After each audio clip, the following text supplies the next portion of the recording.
সুস্থ সম্পর্কের চাবিকাঠি। ধরুন দুজন বন্ধু একসঙ্গে ঘুরতো, একজন চাকরি পেয়ে গেল আর একজন পেল না। যে চাকরি পেল না তার মনে কষ্ট হলো এবং সম্পর্কের একটা অসুবিধা তৈরি হলো। অথবা স্বামী স্ত্রী, স্বামী অনেক কিছু করছেন, স্ত্রী শুধুমাত্র ঘরের মধ্যে থাকেন এবং রান্না করেন, হাউসওয়াইফ, তিনি কিছু করছেন না এবং তারপরেও দেখা যাচ্ছে একটা সম্পর্কের মধ্যে অসুবিধা তৈরি হচ্ছে। এক্ষেত্রে একটা কথা মনে রাখবেন যে আমাদের দুটো পা, দেখবেন কখনো ডান পা এগিয়ে যায়, বাঁ পা পিছিয়ে পড়ে। সেই সময় ডান পা খুব বড় অনুভব করে না, অথবা বাঁ পা ইনফিরিয়র কমপ্লেক্সেও যায় না।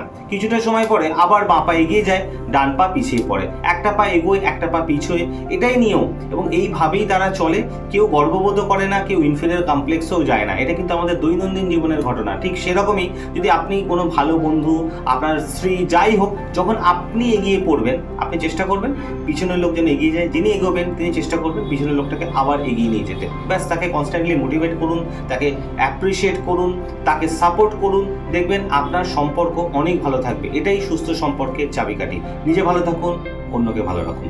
নমস্কার।